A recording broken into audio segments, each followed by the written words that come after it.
I'm going to go ahead and gavel. Ooh, it actually makes noise. So, the AAFD's official 30-year-old gavel. I want to welcome you folks to the AAFD's 30th anniversary Franchisee Leadership Summit, properly themed this year of Our Time, Partner for Success. And as you're going to learn over the next 2 days, it's a staggeringly great opportunity for franchisees' voices finally to be heard.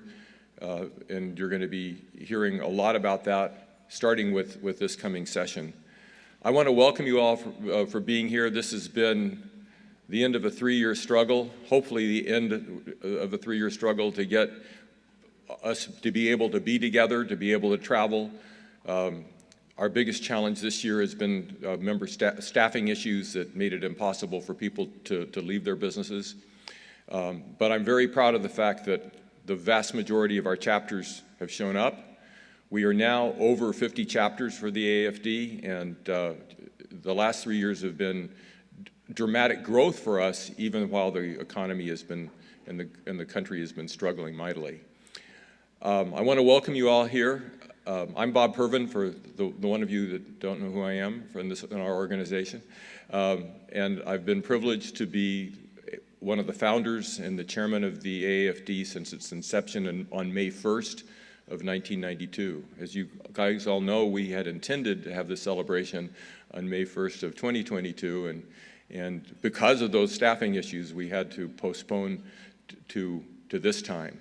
But we're glad we're here. I want to both apologize and thank you for the pivot we had to take. I know it required a lot of people to make a lot of changes, and it's just the times we live in. But the times we live in also are presenting great opportunities, and great opportunities for the voice of franchisees to be heard. And the next 2 days, we're going to be focused on that opportunity and why we are claiming that this is our time.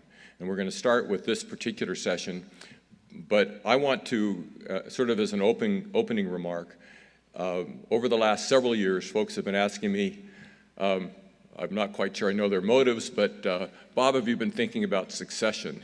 And the answer is that yes, it's been on my mind. It's been my dream from day one that this organization flourish and survive well beyond my time at the helm. I'm not ready to step away just yet, Rich, sorry, but where'd he go? There he is, over there. But we do have a succession plan in place, and you're going to see it in this very session. It's a little bit different than we thought it was going to be at the beginning of the year, because a person who's been very instrumental in our growth sadly had to make a decision to move to a different position. That's Amy Mancuso. You'll hear more about her tomorrow night. But Amy, in her departure, said, you really need to talk to Rich Stroiney. And in Rich, who had been a leader in the AAFD for some time, we have found an extraordinary individual with an extraordinary background. Again, you'll learn more about him both in your program. But Rich has come on as our executive director and chief operating officer. And right next to him, and will be, are you guys coming up here now, or I'll just, right next to him, and I saw him a minute ago, there he is Mr. Keith Miller, who is also joining our board of trustees. And Keith, if you don't, the one or two of you that do not know him, he is our Director of Public Affairs, and he's the magician at the AAFD that has made our theme particularly relevant right now. It's both chapter growth, but the voice that franchisees are enjoying are directly attributable to this gentleman. And I want to bring you guys back up on stage. I'm going to hand the gavel over to you, Rich, as the AAFD's executive director. Rich has been the president of our BNI chapter on our board of directors. And with this, Rich, congratulations. Thank you.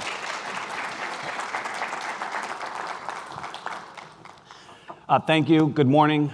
And as Bob said, thank you for joining us today. Appreciate that. My name is Rich Stroiney. I am the Executive Director of the AAFD now, supporting Bob and the team, but more so to provide all of you, the franchisees, the support you need to have an effective, successful, and valuable franchise.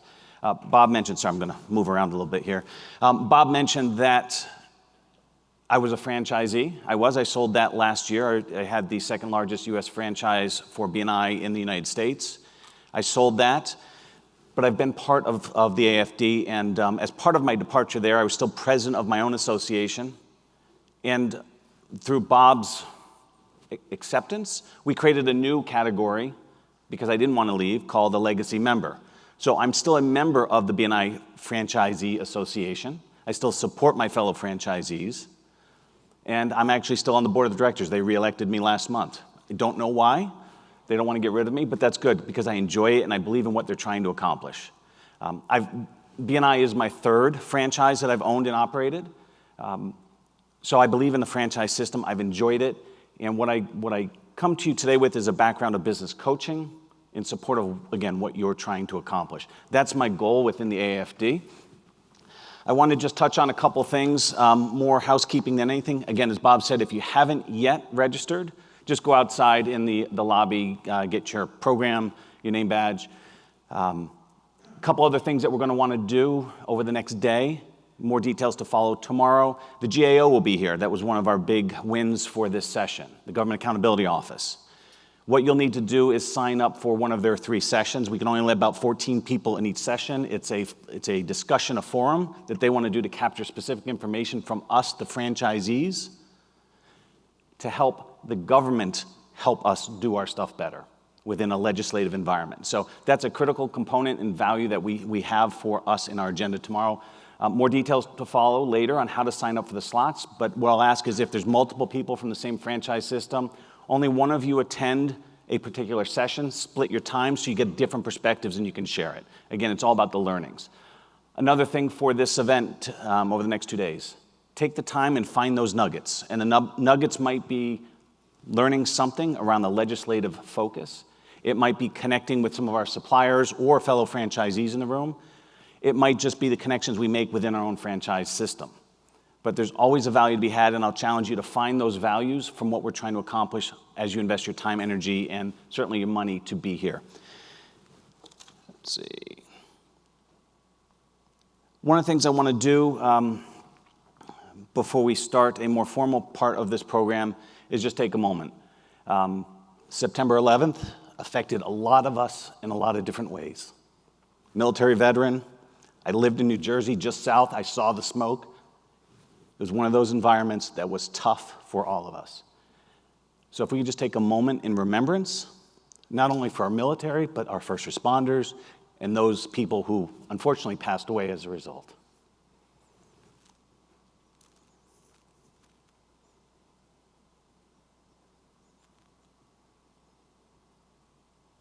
Thank you. Just as a matter of recognition, very important to me, if there's any military veterans in the room, please stand.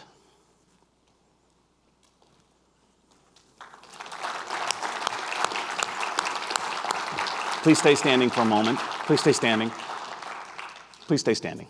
This is going to be the exercise portion of this event, okay? We don't always like recognition, but it's important. One of the other things I want to ask you is if anybody here is related to someone who is serving in the military, either past or current, if you'd please stand.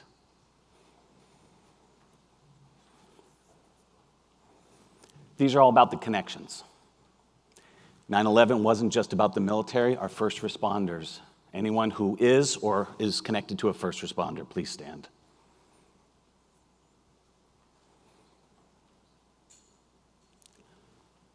We live in a world where we all have connections, whether through the tragedies or what we're trying to accomplish here today.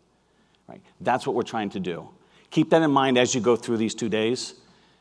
Create the connections to help your families, your businesses, your communities, and the people that are important to you, even if you don't know them yet. Find time to meet, engage, and interact. That's the value of what we're going to do here today. That's the value of what Bob has created in the past 30 years as part of this association. So thank you. You can go ahead and sit down now. We'll do more exercise after, I promise. Just a couple other housekeeping. There's a photographer. He's apparently right here. And a videographer. He's in the back. We will not use it as blackmail, but we will make it available to you after the conference, probably in October, once they have a chance to get it to us, and then we'll get it back out to you, especially for you as the attendees. So if there's pictures that come out for you and you want to keep them, that's what they're for. It's another thing that we're doing for you, and to capture some of the content, so when we go back to our fellow franchisees, we can share that content more directly with them as well. And with that, I want to kick this off formally with a message from Senator Masto. She sent us a video recording. Unfortunately, number one, it's Sunday, so for the government officials, they don't work on Sundays like non-government officials. We'll say it that way. But also, she's unable to travel because of her duties as a senator, so she was kind enough to send us this video message for us and for the organization that we support now, and we'll use that to formally kick off our event. Thank you. Hello, everyone. I'm Senator Catherine Cortez Masto of Nevada, and I want to congratulate all of you on the 30th anniversary of your Leadership Summit. Now, I know the association does such important work in supporting entrepreneurs in Nevada and across the country, and I was so honored to receive your Chairman's Award last year. I am going to continue my work in the Senate alongside yours to make sure that franchise owners get the fair treatment that they deserve from corporations. I appreciate franchisees in Nevada and around the country talking with me about their experiences. I'll always fight for small business owners, and since last year's conference, we have seen some great progress in promoting franchise fairness. The Senate Small Business Committee held a legislative hearing on 2 of my franchise disclosure bills, and we're seeing the administration take stronger action against corporations accused of unfair practices. The Federal Trade Commission has also added new resources for franchise owners, including updated guidance and a new franchise complaint portal. Together, we'll continue to make a difference. Thank you, and I hope you have a productive conference.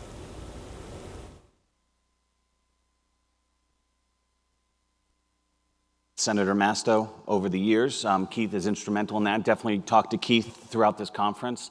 He has the contacts in the federal and certainly some of the state governments, but he can also help you understand how we as franchisees can connect with our legislative officials to help get our voices heard. And that's what this conference is about. So with that said, I want to make sure everyone's got this. You should have received this when you checked in. I want to go through the agenda briefly, tell you what's happening today and tomorrow, and then we'll start with the Franchise Leadership Council, which will start in a moment. Following that, and following a brief break, we're going to do roundtable discussions. These will be led by our attorneys. It's a great opportunity to not only talk to the attorneys about the specific topic, but to get their insights and share knowledge across franchise systems. At lunchtime, which the food will be out where it was for breakfast, our suppliers will talk to us. And this is just a notice for our suppliers. We're going to give you about 2 to 3 minutes to explain your products and services to us and connect with them. There's some great things that they can provide to us as franchise owners in support of our businesses and our employees. Following that will be the Market Power Trade Show. That'll be in this room. It's our chance to more directly interact with our suppliers. And please come back for the ice cream social. That'll be later this afternoon. And then the last thing for today will be the Ask Us Anything. We'll have a panel of attorneys and content experts up here. They will take any question you want to ask them. So we want you to use that as a means to better understand or get your questions answered that you may not have been able to do. Tomorrow we start off with a general session with some legislative officials speaking to us. Unfortunately, they weren't able to join us in person, but they will be here virtually, and they'll be interacting with us and answering our questions. And again, another great resource for us as franchisees, not only to ask them the questions, but to get our voice heard so that we can advance the cause for franchisees and what we try to do in our communities. In the morning and in the afternoon, we're going to have some concurrent breakout sessions. One of those is the GAO session I mentioned earlier. We'll have details tomorrow morning of how to sign up for a specific slot, and we encourage you to take advantage of it. They're here to hear us, our challenges, and get feedback from us on what they can bring back to Washington in advancing the cause of franchising. And then tomorrow night kicks off our 30th anniversary gala. It's going to be an amazing awards and recognition for our franchisees and our chapters. and we'll have a little bit of fun with some entertainment as well. And we'll leave it at that, and you'll get to experience that firsthand. So that's our agenda for the next 2 days. If you have questions, the team's roaming around. They have name badges like mine. Ask them if there's something you need or don't have here. We're here to help you. We're here to make this your conference, and we'll go from there. So thank you. And with that, I'm going to kick it off with the Franchise Leadership Council session. And if you could put Stephen Rymal up on the screen. See, from the Ring Central, if you could put Stephen up on the screen. My co-chair from the Leadership Council is joining me virtually. Unfortunately, he wasn't able to make it to the conference. But he and I are going to work this virtual thing and try and run this across the country. Stephen joins us from Pennsylvania. I've known Stephen for a good number of years. He comes from the Griswold family of franchises. And Stephen, you want to introduce yourself, and then we'll kick it off. Hold on one second. I'm from Griswold, been a franchisee for, my goodness, 28 years, and I'm looking forward to continuing in Griswold for future to come. I just wanted to highlight what Rich said earlier. I just want to honor those for 9/11 who have fallen and their families, and appreciate the first responders and what they do for us. So with that, and I want to thank Bob for 30 years of his anniversary. Thank you.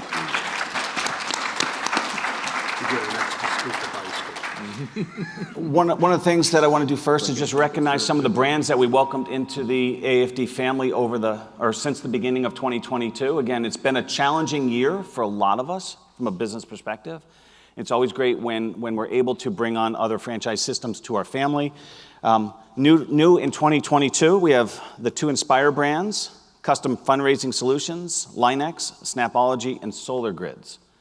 Okay, and I just want to read those out loud at the moment, but what I want to also ask is if we can get one person from each franchise unit to stand up and tell us about your franchise in a minute or two. This part's important for me because as a networker, we need to understand what we have access to. And there's a lot of great minds and a lot of great products and solutions in this room. And I see some of my friends from Mathnasium fighting who's going to have that microphone. That's great. It's great to battle it now. But if I could, we'll just start in the front here and work our way around the room. Here, but I'm only going to interrupt you to say, you mentioned the chapter Solar Grids. They officially became a chapter at 5 o'clock yesterday. Hot off the press, that's good. So if we just raise your hand and we'll get you the mic, and we definitely need to use the mic because we are simulcasting this and recording it as well. So don't be shy. Did you want to talk about live streaming? I'll talk about live streaming real quick. We are live streaming. Part of that, it's through our Ring Central partners. We've made this content available to anyone in your chapter. Since you're here as an in-person attendee, anyone in your chapter has received the link to attend and can participate based on the agenda. But that's one of the things that we wanted to do as part of recognizing you for your time and commitment here. So do we have a volunteer to break the ice? Dawn Brooks-Gulla from B&I. Tell us about B&I, Dawn. I am definitely not a new franchisee. No, this isn't about new. This is all the franchisees in the room. Oh, I thought you just Chapters, wanted I should the say. new ones. B&I's been around since 1985, and we were doing really well until a private equity group bought into us, and things have changed drastically. And through the support of the AAFD, we have surmounted some of the problems and still have many to go, and we love the support here. Next franchise. There we go. I'm with the Cell Phone Repair Independent Owners Association. My name's Shane Miracle. I think we've been a member for 3 years now. Probably similar situation to a lot of franchisees. Came on because we were having problems with our franchisor. It seemed impossible to believe at the time. We've been bought 3 times. Each successive owner has been significantly worse than the prior. And Bob's been instrumental in helping us all along, and we're glad to be a member.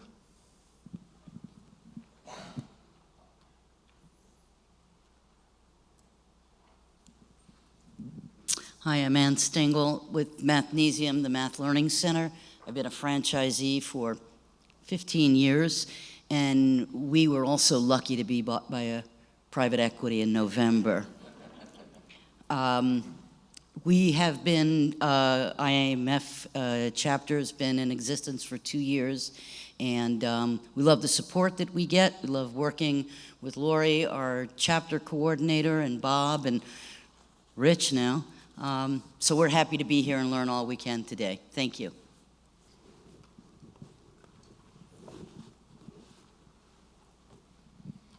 Hi, I'm Craig Berlin. I'm here representing Basecamp franchisees. Any Grateful Dead fans here? What a long, strange trip it's been. A couple of our longest tenured franchise. Oh, and the Basecamp franchisees are two concepts of resale stores. One for children called Kid to Kid, one for young adults called Uptown Cheapskate. Sort of similar to Winmark brands if you're Miller, but more upscale. A couple of our longest standing franchisees tried this in 2016 and couldn't get enough other owners to jump in. And then the franchise decided to develop their own software, point of sale system, which is somewhat problematic. And in 2020, when we were all shut down for COVID, they installed it. So that was the impetus for the creation of this chapter. Since that time, we've had very good dialogue, very good support. Haven't moved along as quickly as we'd have liked to because we're experiencing the same staffing issue. I mean, business has been very good. We've been in kind of a retail boom for the last couple of years, but staffing has been a nightmare. To add the icing on the cake, we have just been informed of what we think is a private equity buyout. We don't know exactly what form it's taking.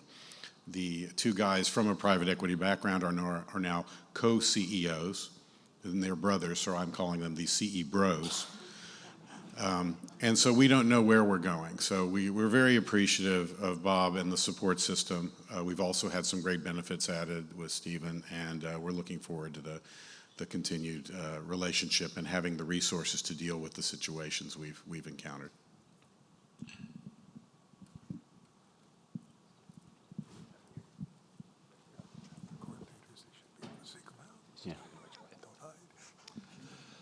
Hi, I'm Doug Smith. I'm from Denver, Colorado, and I own a Fast Fix franchise, which is covers about half the nation, 150 stores, and it does jewelry and watch repair. And I would like to tell you that we have not been bought by private equity multiple times, and each time it's gotten worse, but that's unfortunately not true. So that's what we have a very similar experience where we've gone through private equity. I call it, we have dumb money, and it's got, dumber and dumber as it's gone along. So that's one reason we joined, is to learn from other franchisees what they're going through and share best practices.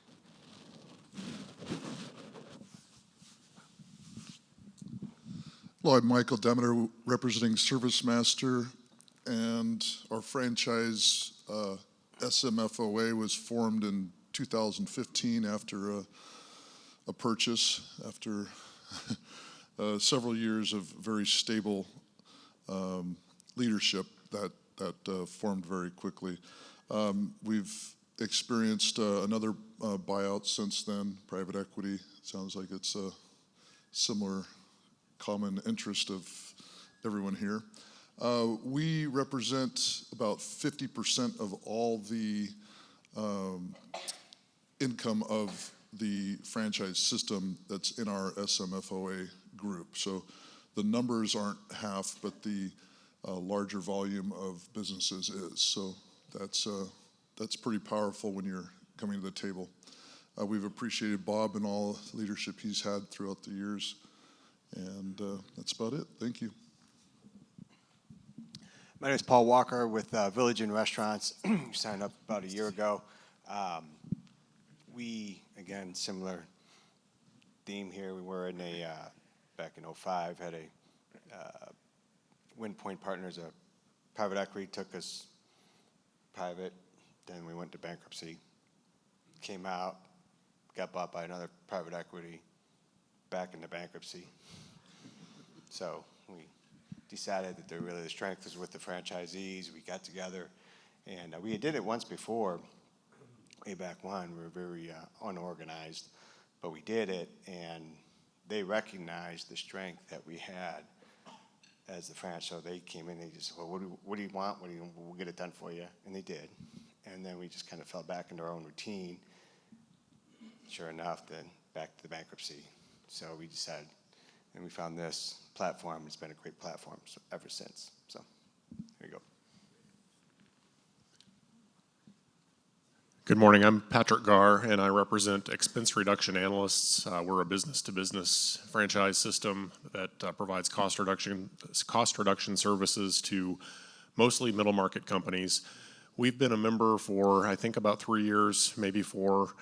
Our franchisee association represents over 80% of the revenue that our company brings in, but we still have trouble getting a seat at the table with our franchisor. The organization has a separate sanctioned advisory council that they actually will listen to, but they're kind of under the authority of the franchisor, so it's a weird dynamic. We have not been bought by private equity yet.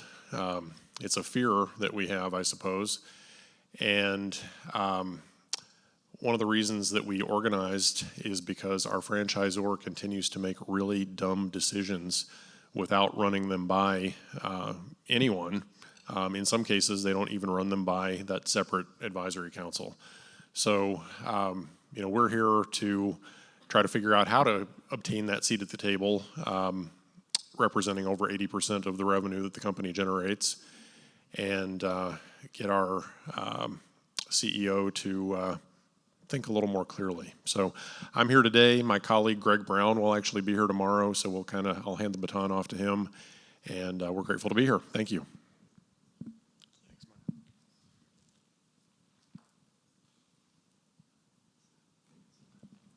I'm Tobe Finch with, and I represent Taco Time restaurants, and we're probably about 100 restaurants total.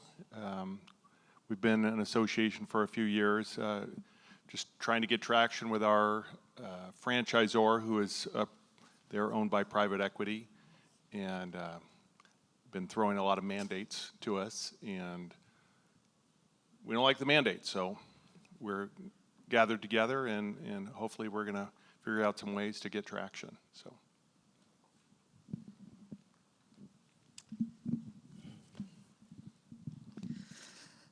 My name is Becca Shaner, and I own a Snapology, and probably none of you know what that is because that's what I hear from even our customers, what's Snapology. So we are STEM education for kids ages 2 through 14. We use Lego bricks and robotics and engineering and that type of stuff to create a playful learning environment where they do passive learning. We're one of the new ones in 2022. I think probably 2 months. Somewhere around there, 6 weeks. And we were bought out, which I didn't think it was a private equity group, but now that I'm looking at it, I think it actually is a private equity group, us along with several other brands. Were bought out end of summer last year, and of course, we've gone downhill since then as far as listening to us. It was happening a little bit before then, but it's getting a lot worse. So we're hoping that by joining the AAFD that we can band together and get some leverage and maybe see some changes. So I'm very interested to hear from all of you that have been with the AAFD for a while and that are in a private equity group, how you're navigating and how it's helping. Shop tomorrow afternoon that's led by Don Brooks Gullah, that will be diving into the challenges of private equity. It's something that nobody has experienced in this room, so it'll be a new. Hi, my name is Melanie Thomas. and I am a franchisee with Whoops, Macarons, and Gifting. It's very small. We joined AAFD, I think November of last year, and Lori's been amazing, helpful to us, and Bob. I'm the only one from my chapter here. We are very small. We have 11 members in our chapter and really only 17 franchisees. But we are having issues as well as everyone else. We haven't been bought out, but the franchisor just is changing things. They have a retail online system, so they're a direct competition to us. So that's what we're trying to figure out. But I'm glad to meet everyone and hope to learn a lot this week.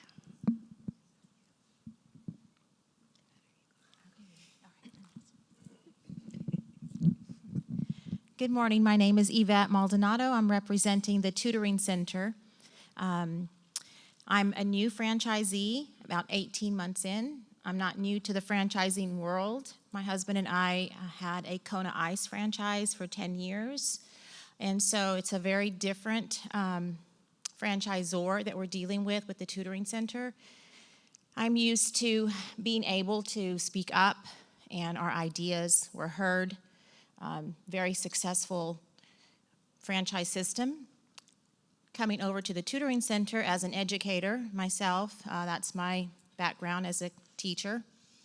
There are a lot of things that I don't agree with the Tutoring Center, the way that it's being run. Our franchisor they're still a mom and pop operation, husband and wife. They started the franchise in the early 1990s. I believe we joined the AAFD about 2 years ago as a group. We have about 30% membership from our system. I think the hardest problem for us is having a voice and getting our ideas heard. And we are being mandated by certain things that are irrelevant in our opinion. What we need is the focus to be on curriculum, and it's on other things that are not helping us be successful in our business.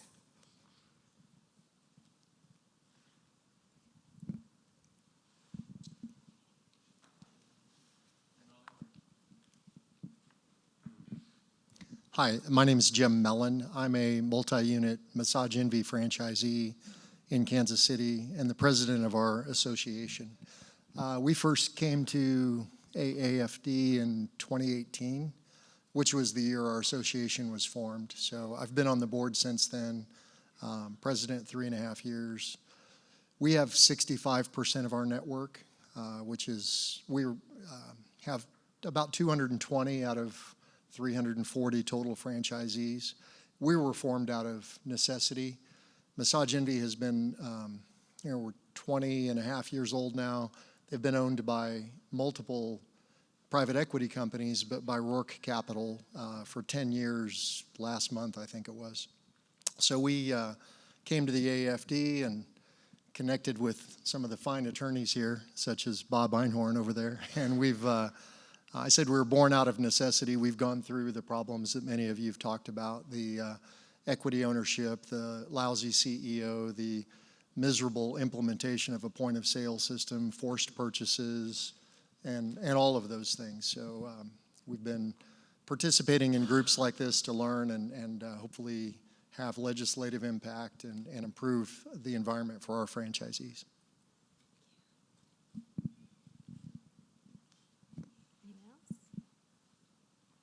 Any other franchise systems not introduce themselves yet? Folks here. Anyone from Griswold want to talk? Josh? Josh Gillen with Griswold Home Care.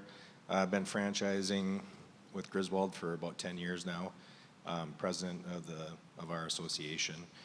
I think that we've got about 65% membership participation. I think we've had similar issues that everyone here has. CEO changes, private equity changes. We started out as a as a family-owned franchise.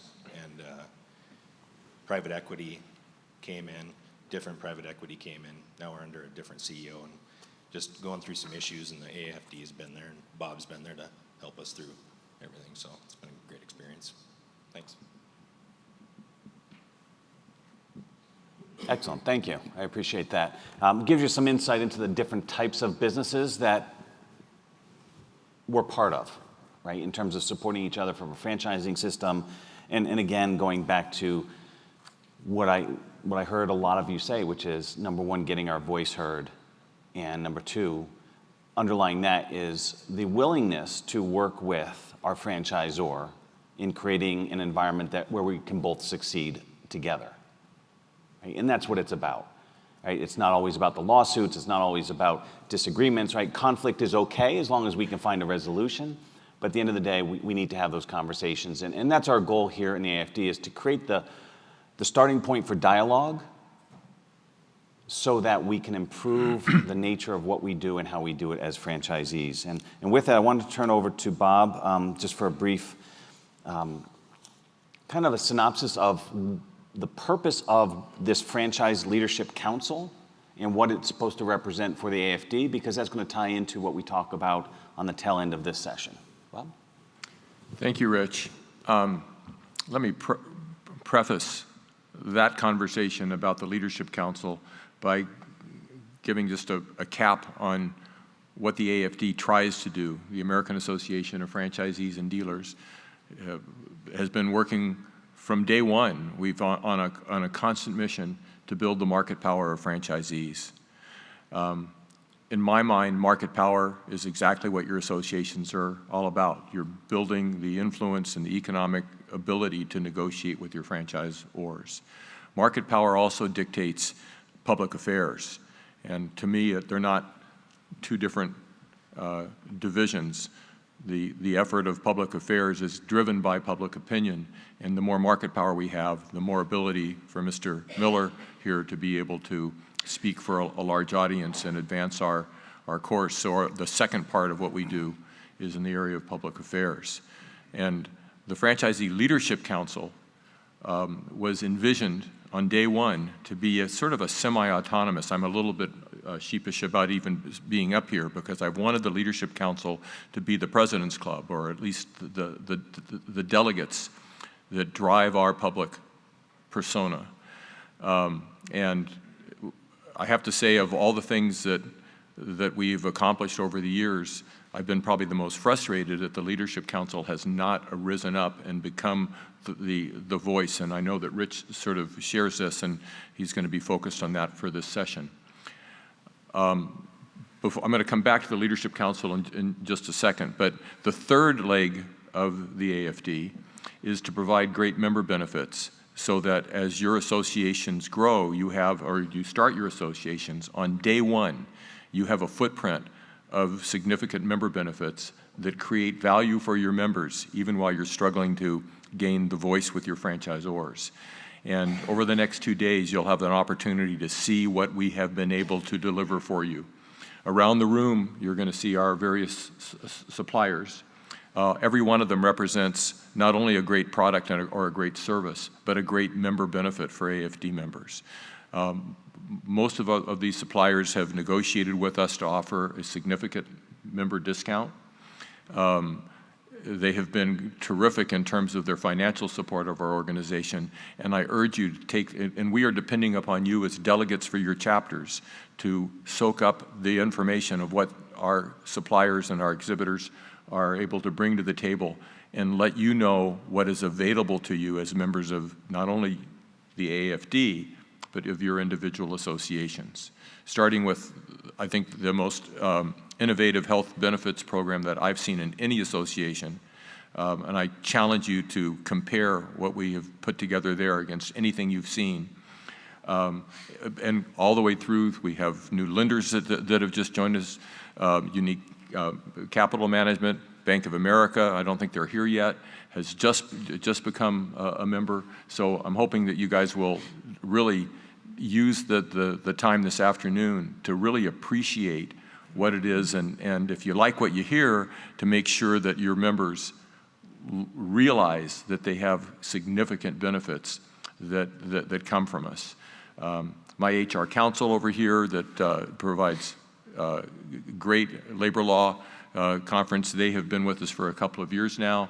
I apologize for those of you that I'm not singling out, but I'm hope at lunchtime you're going to hear from everybody, and please do take the time. This is how we spread the word. All right, back to, sorry, Rich, for deviating there, but I felt that should have done it earlier.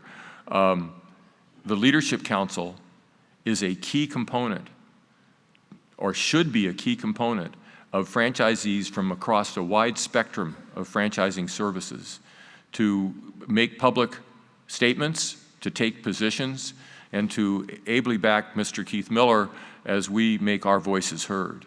This is the organization that can be semi-autonomous. It's going to be led.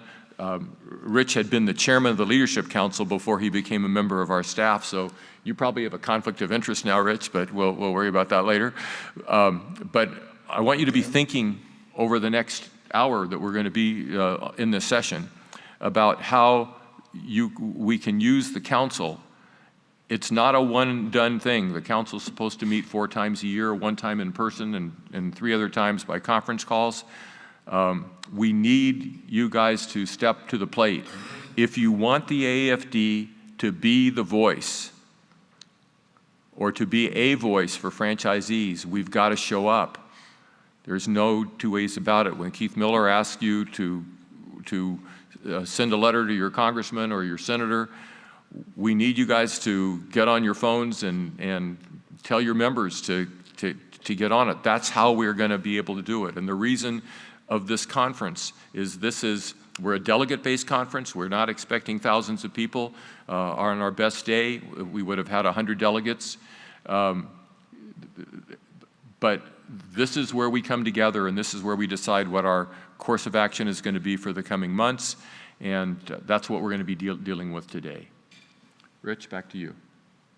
Yeah, and just reinforcing what Bob said, the goal here is that we have delegates from each of our franchise chapters in support of, number one, being heard, but also hearing the content and bringing it back, as Bob had mentioned. And that's something that Steve and I are going to talk about.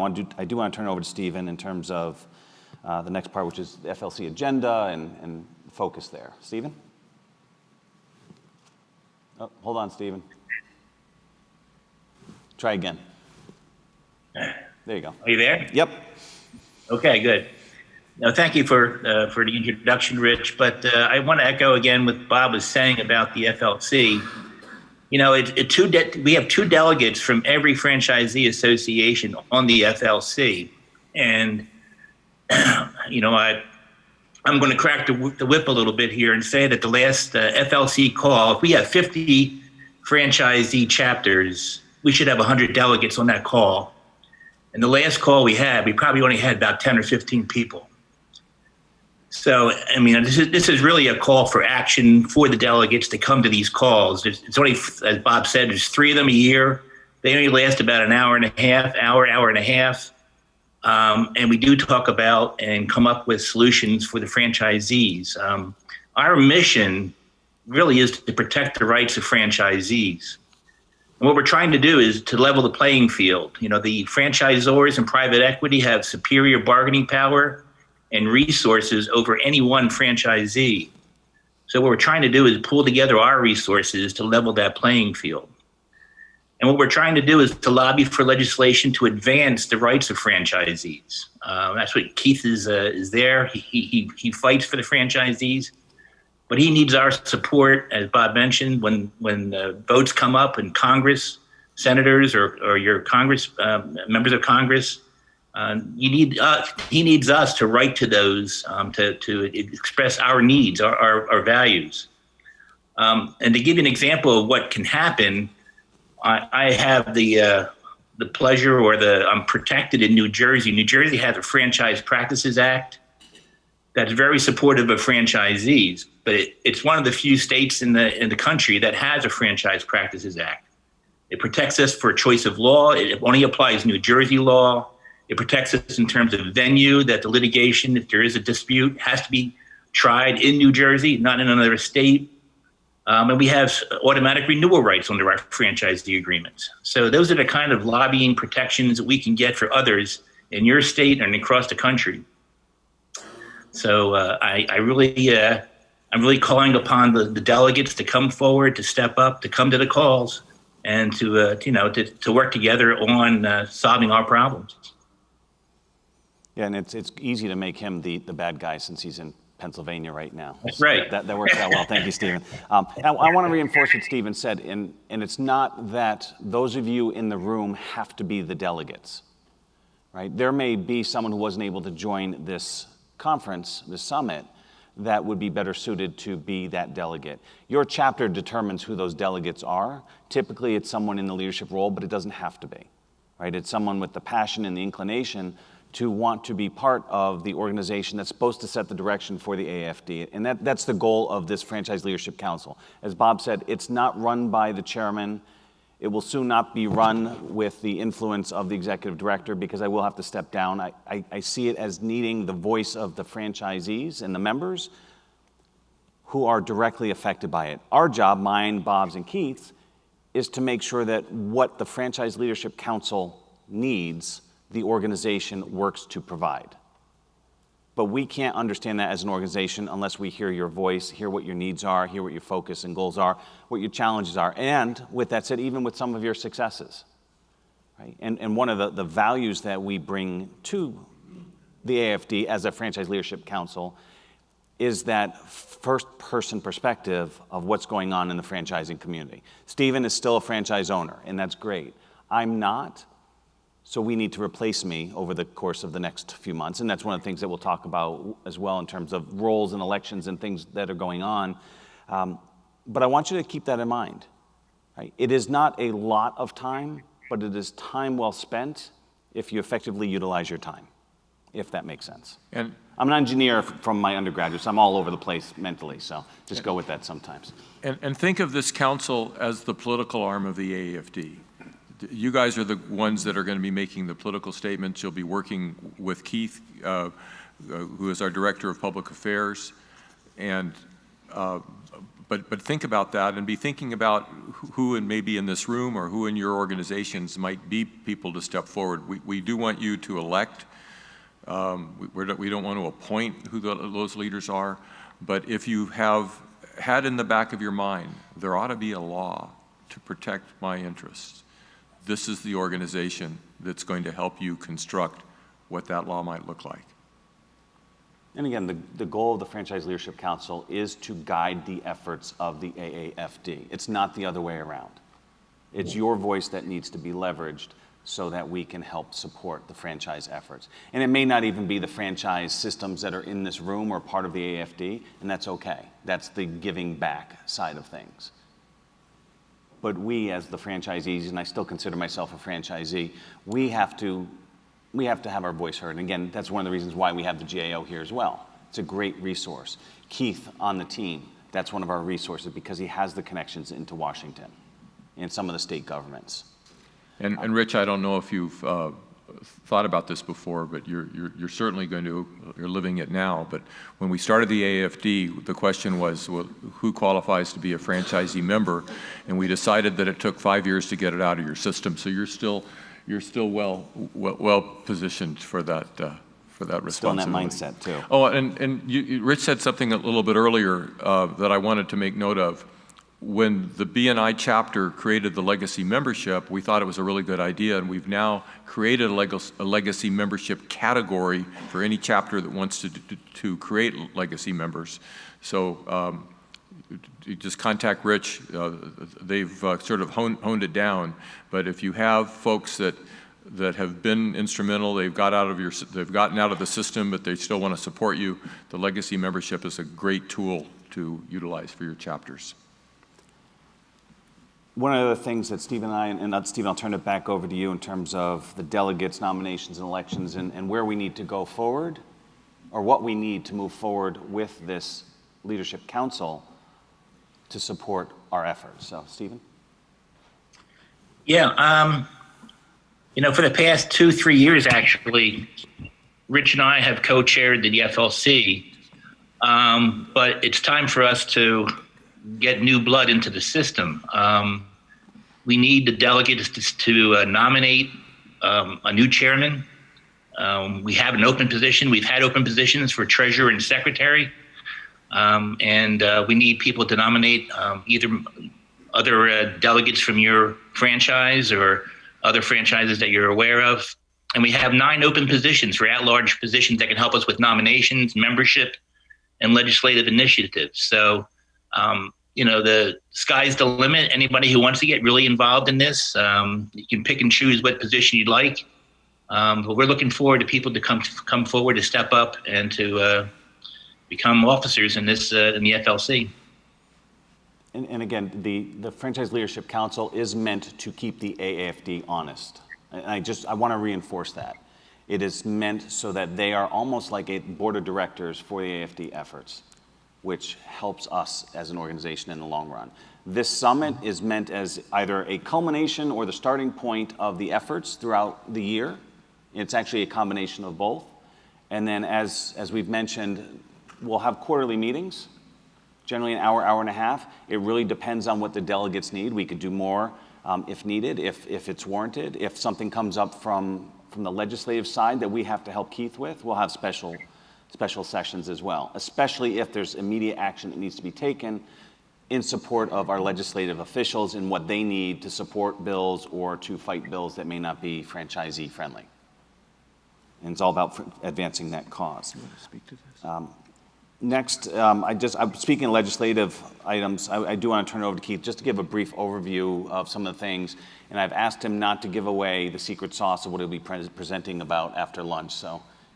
I actually have a comment on the Franchise Leadership Council. Well, if you would just write the question down, at the end we'll definitely take those because I definitely want to capture those. Thank you. I thought I was just up here to look good and didn't have to talk. Jeez. So. What the AFD brings is really a platform for us to get to our government. I as an individual can't do much, but being able to, with Bob and bringing me on, creating a platform for, in a sense, me to do what I do, be able to write letters from the AFD and influence our government. And, I bet most of us would consider ourselves fiscally conservative and really don't like the government regulation and all of that.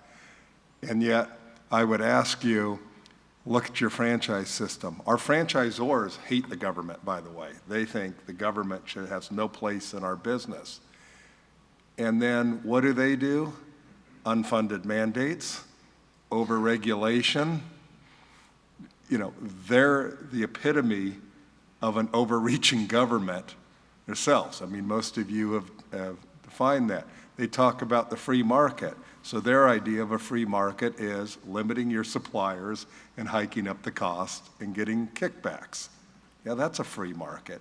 So people wonder why we have to do what we do when in our own mind, we're entrepreneurs, right? We're not, usually seeking the government to become involved in our business.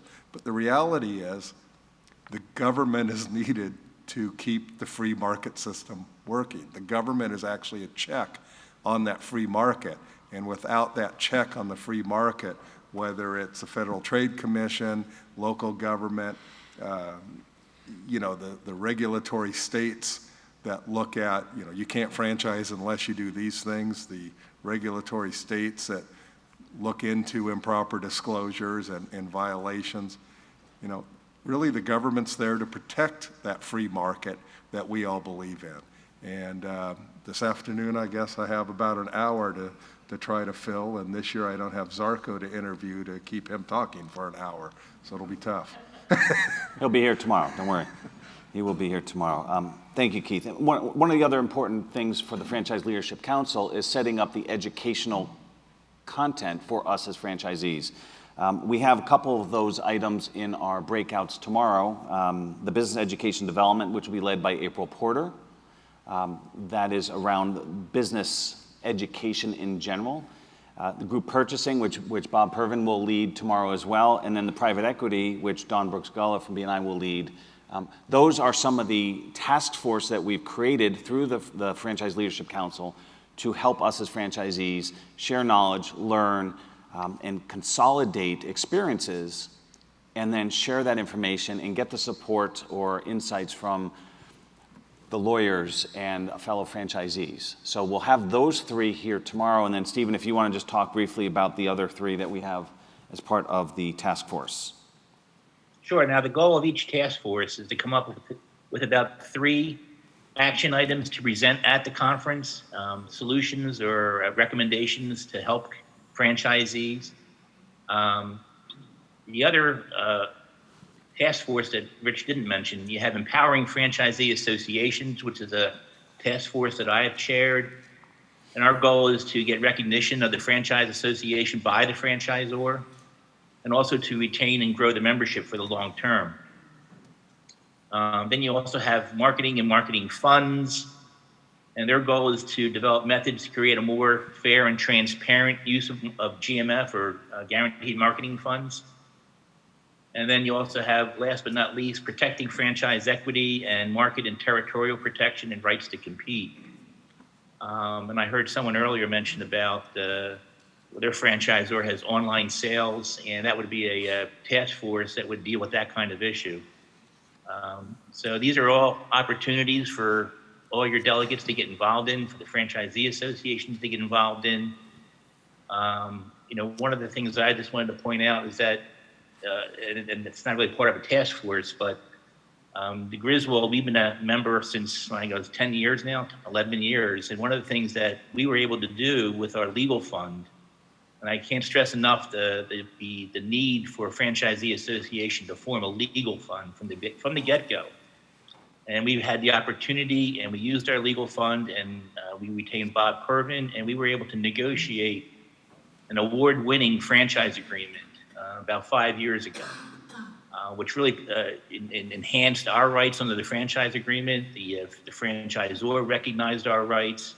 We worked together on it, and we came out with a very nice agreement, a very good agreement, and kudos to Bob for what he did for us. And I just can't, I can't mention enough the need to have a legal fund in your association so that you have the ability to hire and retain counsel when you need it, and to give you advice that you can use with your franchisor.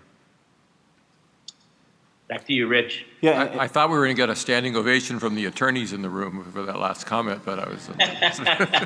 Yeah, I forgot to mention there are some attorneys spread out throughout the room, so just be aware of that. You might be sitting next to one, and they're really good people, and they really are. That's what they tell you, at least. Well, yeah, that's what they've told me. No, they are.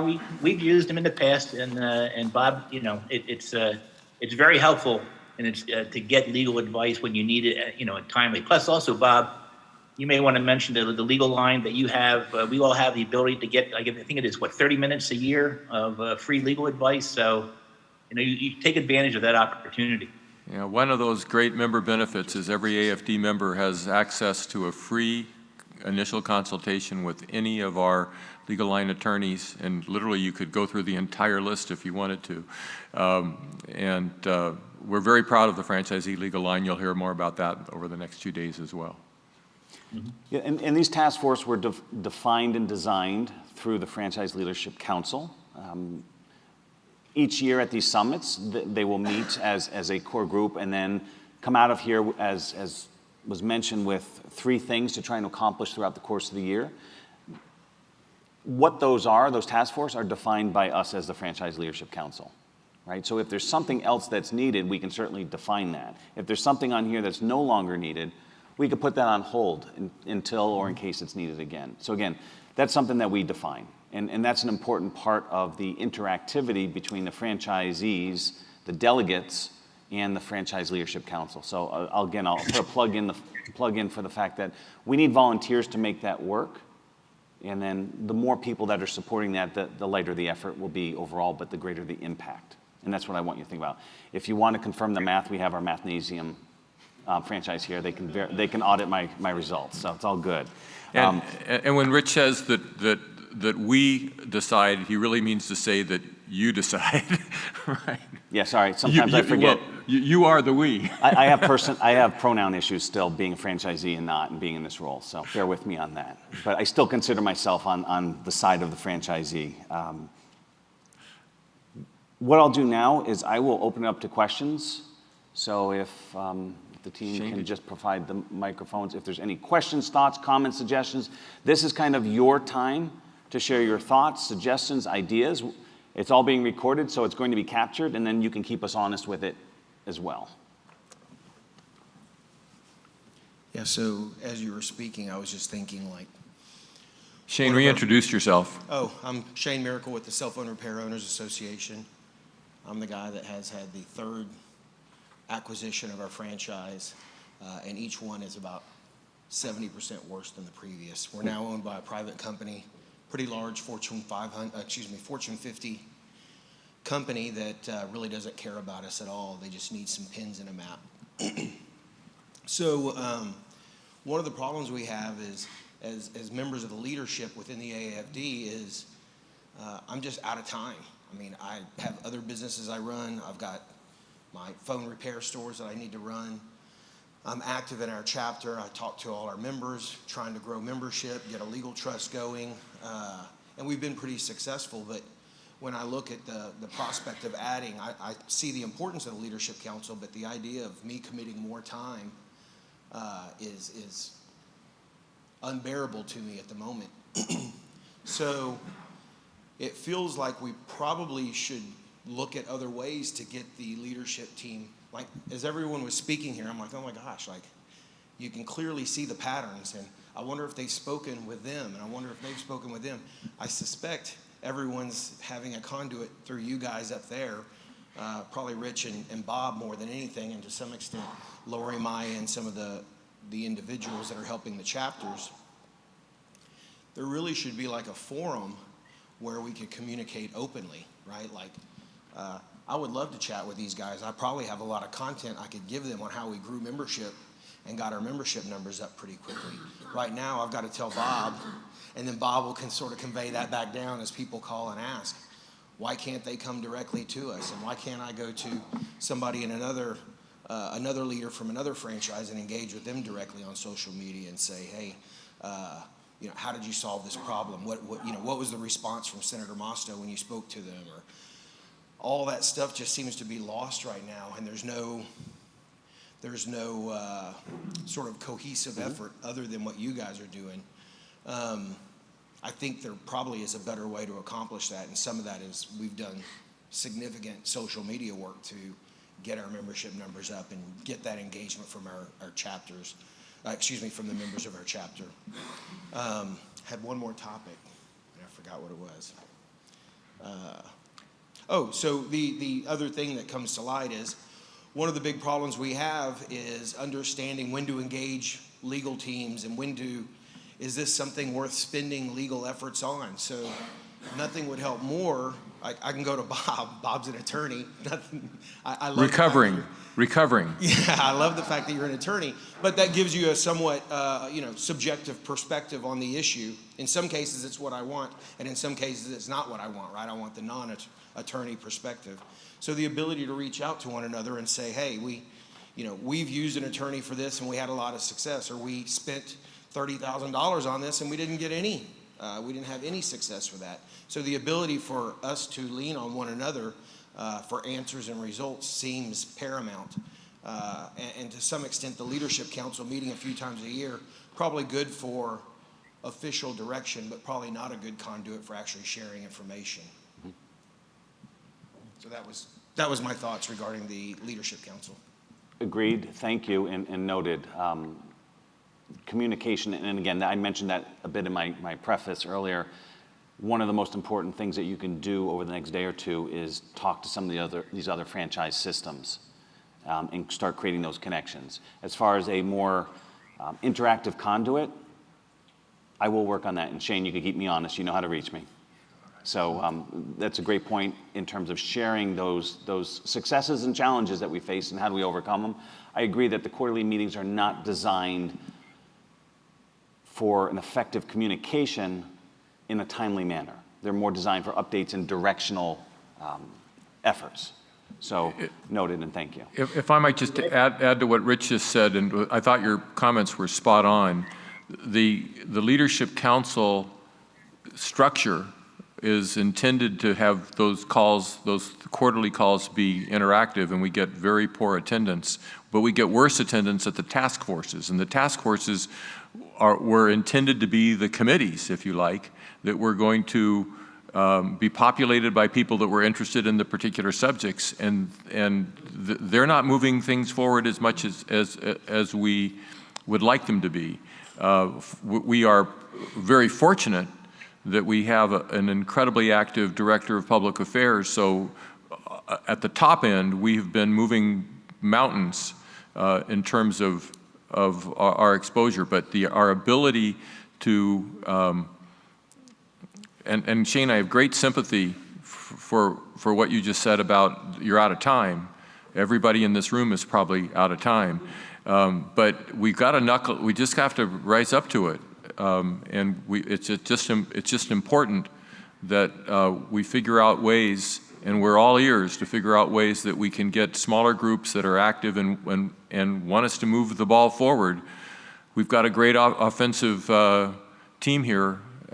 Let's work on it. Shane, go ahead. Yeah, the other topic that I had forgotten about was regarding legislative efforts, and one of the things we recently did at Keith's request was to make a lot of requests to our local senators and representation in support of a legal effort that we have underway. But I'm sure there's initiatives where if we have a forum where we're communicating regularly with people we trust, other leadership from other chapters, there's a lot of times that we could leverage the group effort to get those emails in and get those requests in. I mean, some of those requests, like to the FTC complaint page, take 2 minutes. It's something that probably everybody in the room would do on behalf of another chapter. And it's free. Free, simple, easy. No cost. And it was really disappointing that we didn't have more of our chapter members submit those, but if we can get combined efforts from everyone on some of those initiatives, it would certainly help each of the chapters in getting their initiatives moving forward. Thank you. Other questions, thoughts, comments? Okay. Hey, Rich. Yeah, go ahead, Stephen. Yeah, no, I wanted to follow up on the earlier comment. One of our goals in the FLC that we started, I'm not sure if we finished it yet, was to form or create an FLC directory that I think would help solve the problem earlier about communicating with other delegates from other franchise networks who have experienced problems and to share those insights. So I don't know if we finished the FLC directory. I know we started it, but I think that would go a long way to solving that problem. Agreed, noted. And I know Amy had started some of that. I'll have to look, see how far that got, but that might identify an outcome that Shane was referring to as well, in terms of, at least within this council, we can create that safe network to share ideas, thoughts, experiences, and challenges, which can then be brought out to the larger audience of chapter members. Right. Along the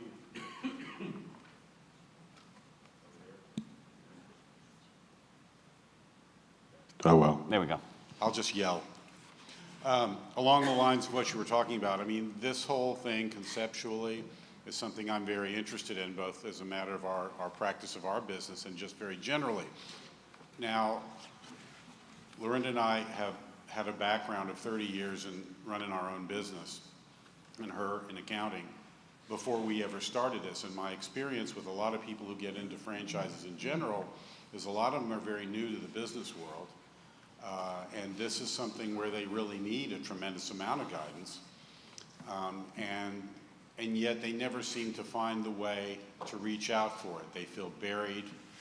They're working their own stores.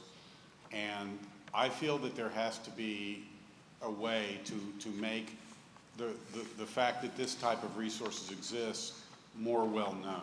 Mm-hmm. We have enough trouble, even with the people that are franchisees who have some background in the business world, getting involved. And I know anyone who's tried recruiting, I'm guessing all of you have had this issue. It really has to come to where there's a big problem where people are like, well, now I'm going to get involved. the impetus for us being interested in the organization at first wasn't because we were unhappy in general. We wanted to look into benefits. We had hoped that the franchise would allow us to maybe get in on some of the things like health insurance. This was right around the time that the healthcare law passed, and we lost the insurance we had. It was pretty good and didn't have anywhere to go but the exchange. And we thought, well, everybody else should be interested in this too. So I guess the short form of this is I'm wondering if there's some sort of marketing effort that could be made, because I think if you widen the pool of people who are interested in general and get them to become more involved at an earlier stage, perhaps at the very onset of when they're looking to get involved in a franchise to begin with, then you will have more people available for the pool to be involved in the organization and the leadership council as well. And I think if you can, that is a fundamental shift that I think could make a big difference. Absolutely, and the challenge has always been getting that word out to the broader audience, right? We don't necessarily know who your fellow franchisees are unless we get that information, a lot of times directly from you, right? Nor do we want to actively cold call push information. Again, that's where we need the help of the delegates from the Franchise Leadership Council or attendees from this to get the word out broader. Again, if there's a supplier here as an example that can help with healthcare for you or the other franchisees you know. That was always a challenge for me as a B&I franchisee. I had 30 employees that worked for me. I could not afford, based on the structure of the business, a health program for them that made sense until we have other resources. And right, and again, that's one of the benefits of the AAFD, but that's also it's a great way to get the word out. And we could talk about that with any one of our sponsors here in terms of using that as a way to get the word out and bring them into the fold, and if nothing more than just to say, hey, this is a group of us that have formed within our franchise system.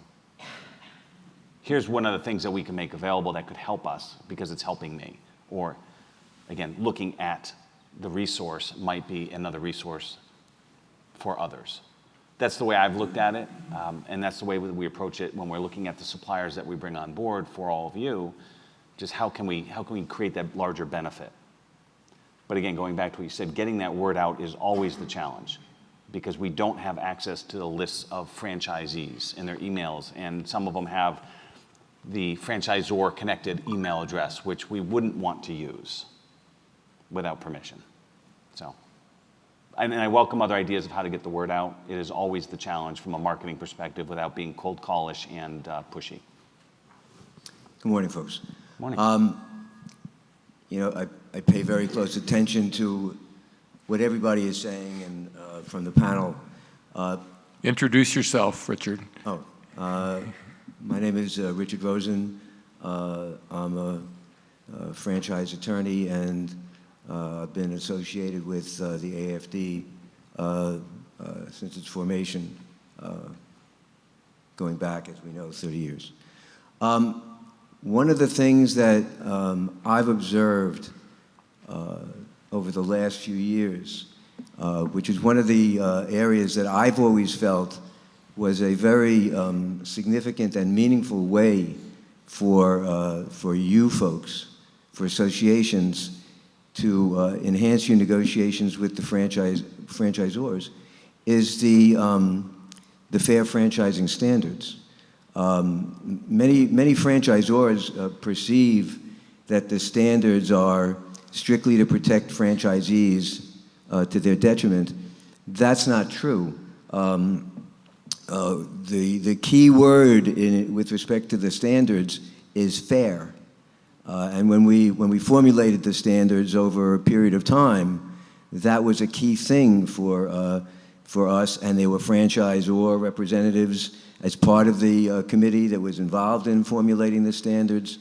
And I've always had the feeling that if franchisees as a group could get the franchisors to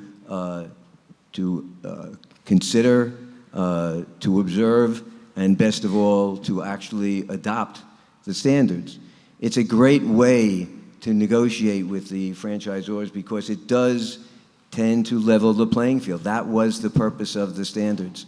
And I think that it's important if you folks, when you're doing your negotiating, first of all, become familiar with the standards, And if you can get the franchisor to be engaged in your discussions and observe and adopt and take into account some of those standards, it would be very, I think, significant in enhancing your negotiating approach. And Bob, you probably know better than I just haven't heard a lot of it in these discussions, and I always felt that it was a very, very key way to engage in discussions with the franchisor. Well, for about 10 years, the fair franchising standards were the focus of our association. And what I think it's important to, we've been talking about going back to the standards and re-promoting them. And really, I'm hoping that my next 5 years are going to be focused on trying to get franchisors to become accredited by the AAFD. But what Richard said a moment ago is, and you should understand, the AAFD's fair franchising standards, which are available to all of you. I can send you a PDF, and I think if you're an Amazon Prime member, you can get them for free, the printed book, is a collectively bargained set of standards. Our standards committee was made up of equal part franchisor representatives, franchisee representatives, and we even included attorneys in that as having a voice on both stripes. Every standard had to be approved. Literally, every interest group had a veto power. The franchisors had to approve a standard by a majority vote. The whole committee had to approve a standard by a 2/3 vote. So our standards are fair to both sides. And if a franchisor embraces the standards and builds it into their franchise agreement, we want to put those franchisors on a pedestal.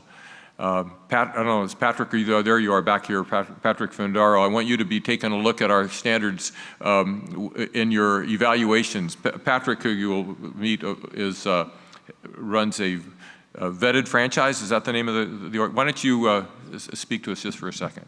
Hey, I mean, this has been incredible, just so many ideas, but my brother and I founded a company called vettedbiz.com. Right now, we're the second most visited franchise website, and we run the third most visited YouTube channel, where we get 25,000 views to YouTube, and then Vetted Biz is nearly 100,000 visitors. So if you want a voice, I'm happy to, you can use us to voice your concerns, and I really want to hear from you as franchisees. As we have a lot of prospective franchisees that maybe don't come from a business background, and had they had the information and the data to make a more informed decision, maybe they would have chosen a different franchise or not gone the franchise path. But I mean, I would love to incorporate in like a little check mark, AAFD. The FDD's been vetted and is an accredited FDD. So a lot of synergies with what you all want, and I can be a conduit to get the voice out there. And for the chapters to think about having your contract graded against the AAFD fair franchising standards, because then we have a metric we can provide to organizations like Patrick's so they can see where your contract stands and where when we grade a contract, when we grade a franchise system, we grade the contract, but we also have a focus group of franchisees grading the actual performance. So we grade both the talk and we grade the walk in every franchise system. So it's not just about the contract. But if you haven't had some of our chapters, we have graded. I think we've graded like 60 different franchise systems. It's an expensive process, but it's very worthwhile. Any other questions, thoughts, comments? Sharon? Yeah, please. Oh, hold on. Wait for the microphone, only because we're recording. And please stand and remind everyone who you are. Hi, I'm Krista Adams with Mathnasium. I'm from Charlotte, North Carolina. I was wondering, when was the last Franchise Leadership Council meeting? Because Ann and I attended one in February and really haven't heard, we really didn't know what it was. We were just invited. So we did attend. I sent some follow-up emails, but never really heard anything back about it. So has there been a meeting? There has not. Since February was the last one, and with the departure of Amy in her executive director role and me coming on board, it did get dropped, especially with the whole summit thing going on. It was supposed to have been as part of the summit in May. Right. So who would we reach out to? You can reach out to me. Okay.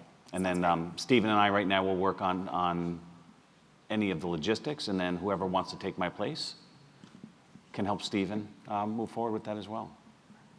But thank you for reminding me to mention that as well. We're hopeful that in this room there are people that are saying, wow, this is my place. I know there are. They're looking right at me, too. I got them. Any other questions, thoughts, comments? Stephen, anything further from you? No, I just wanted to, what our goals and objectives going forward are pretty much straightforward. We want to form that legislative committee to work with Keith Miller. We also want to get an FLC board in place, all the positions filled. And we want to work on those, the workforce, the task groups to get those functional again. Get them up and operating again. So those are the goals I have going forward. And those are going to be apparently my goals too, because my job is to support the FLC in their efforts. So speaking of that, and thank you, Krista, because you also led into kind of the concluding comment. Stephen and I talked about having the next, I shouldn't say the next meeting, but a meeting for the FLC on either October 19th or 26th. We're still finalizing the date, which time we're going to invite the members at large from the AAFD to this meeting with the intention of identifying people who want to or who want to and can have the ability to raise their hand, support the FLC, and use it as a pseudo nomination type meeting, which will then set the stage for when we set the next meeting, which will probably be in the November, early December timeframe, trying to keep it quarterly here. So just so you're aware of that. More details to follow probably over the next week once the summit settles down, but we'll get that message out to all the members and certainly the attendees here, because we need your input, we need your insight, and we need your participation just to help move that forward and support the cause of franchising. Any other last, yes? I need a microphone over here, Ben. Josh with Griswold Home Care. It seems like private equity groups are a common theme. Yeah. Are there any thoughts on creating some sort of certification for private equity groups to teach them how to franchise? I was mean, going literally. So. I was going to ask, raise that. I got a sense when listening to you guys that private equity seemed to be a common theme, and we do have a task force that's intended to be delving into that. But before we adjourn this, it sounded like every table has a private equity issue. We haven't graded private equity companies, and that's an excellent thought that let's explore. I don't know. And it might be a good tool for them in their acquisition process. It might help the companies that are selling to them trust them in the process and know that their franchisees are going to be in good hands when they pass the torch. Yeah, it's certainly something that needs to be explored. In most instances, and this is, God, there's so many things that are flooding into my mind right now. Some of you, and Josh, your company came from a family organization that was dedicated to great healthcare, the Griswold way, and then so there was not a lot of worry about the franchise agreement.